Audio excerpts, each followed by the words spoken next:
श्री गणेशाय नमः. श्री स्वामी समर्थ. आज आपण चौथ्या खंडातल्या उत्तरकांडाचा 42वा सर्ग वाचूया. हे रामायण वाचत आपण श्री वाल्मिकी रामायणाच्या शेवटच्या टप्प्यात पोहोचलेलो आहोत. हे रामायण जास्तीत जास्त लोकांपर्यंत शेअर करा, लाईक करा, सबस्क्राईब करा आणि बेल आयकन क्लिक करून कमेंटमध्ये जय श्रीराम लिहायला विसरू नका. त्यामुळे आलेला प्रत्येक व्हिडिओ तुमच्यापर्यंत वेळेत पोहोचेल. आता आपण 42वा सर्ग वाचूया. ककुस्थ कुलभूषण आत्मज्ञानी श्री रामचंद्रांचा धर्मपूर्वक राज्याभिषेक झाल्यावर पौरजनांचा हर्ष वाढविणारी त्यांची पहिली रात्र व्यतीत झाली. ती रात्र संपल्यावर जेव्हा सकाळ झाली तेव्हा प्रातःकाळी महाराज श्रीरामांना जागविणारे सौम्य वंदीजन राजमहालात उपस्थित झाले. त्यांचे कंठ मोठे सुमधुर होते. ते संगीताच्या कलेत किन्नरांसारखे प्रशिक्षित होते. त्यांनी मोठ्या हर्षाने यथार्थ रूपाने वीर नरेश श्री रघुनाथांचे स्तवन करण्यास प्रारंभ केला. ते म्हणाले, कौसल्या मातेचा आनंद वाढविणाऱ्या सौम्य स्वरूप रघुवीरा, आता उठा. महाराज, तुम्ही झोपून राहाल तर सारं जगच झोपून राहील. तुमचा पराक्रम भगवान विष्णूंसारखा तसंच रूप अश्विनी कुमारांसारखं आहे.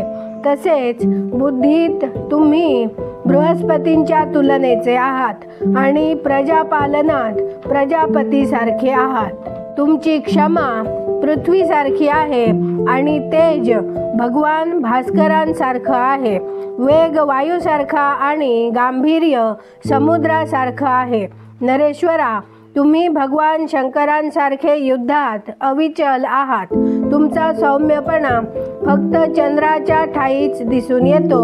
तुमच्यासारखा राजा पूर्वी झाला नाही आणि भविष्यातही होणार नाही. पुरुषोत्तमा, तुम्हाला पराभूत करणं अवघडच नव्हे तर अशक्य आहे. तुम्ही सदा धर्मशील राहून प्रजाहित पाहणारे आहात, म्हणून कीर्ती आणि लक्ष्मी तुम्हाला कधी सोडून जात नाही.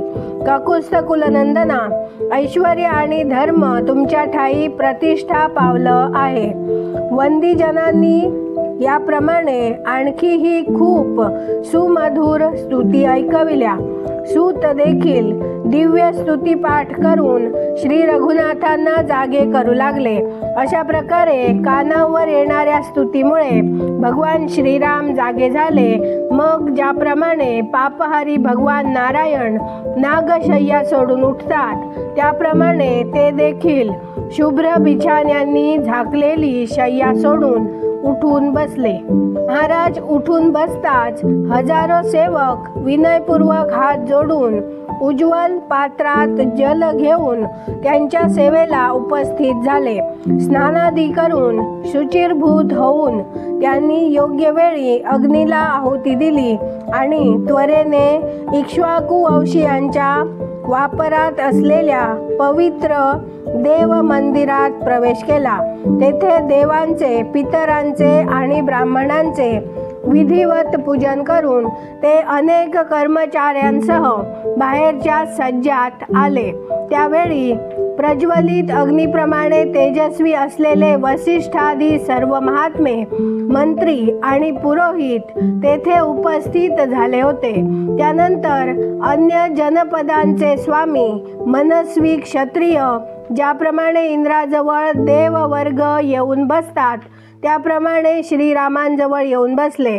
महायशस्वी भरत, लक्ष्मण आणि शत्रुघ्न हे तीनही बंधू मोठ्या हर्षाने, ज्याप्रमाणे तीनही वेद यज्ञसेवेसाठी उपस्थित होतात त्याप्रमाणे भगवान श्रीरामांच्या सेवेसाठी आले. त्याचवेळी मुदित नावाने प्रसिद्ध असलेले सेवकही, ज्यांच्या मुखावर प्रसन्नता होती, ते हात जोडून सभाभवनात आले आणि श्री रघुनाथांपाशी बसले. मग महापराक्रमी, महातेजस्वी तसेच इच्छेनुसार रूप धारण करणारे सुग्रीवादी 20 वानर भगवान श्रीरामांपाशी येऊन बसले आपल्या 4 राक्षस मंत्र्यांसह बिभीषण देखील त्याचप्रमाणे गुह्यक गण धनपती कुबेराच्या सेवेला उपस्थित होतात, त्याप्रमाणे महात्मा श्रीरामांच्या सेवेला उपस्थित झाले. जे लोक शास्त्रज्ञानात वरचढ आणि कुलीन होते असे चतुर मानवही महाराजांना शिरसा वंदन करून तेथे बसले. अशा प्रकारे खूपसे श्रेष्ठ तसेच तेजस्वी महर्षी, महापराक्रमी राजे, वानर, राक्षसांनी घेरलेले राजसभेत बसलेले राजा रामचंद्र मोठे शोभिवंत दिसत होते. ज्याप्रमाणे देवराज इंद्र सदा ऋषींकडून सेवित होतात, त्याचप्रमाणे महर्षी मंडळींनी घेरलेले श्रीरामचंद्र त्यावेळी सहस्त्रलोचन इंद्राहूनही अधिक शोभिवंत दिसत होते. जेव्हा सर्व लोक योग्य जागी स्थानापन्न झाले, तेव्हा पुराणवेत्ता महात्मा भिन्न भिन्न धर्मकथा सांगू लागले. इथे 42वा सर्ग पूर्ण झाला. उद्या आपण 43वा सर्ग वाचूया. धन्यवाद. जय जय श्रीराम.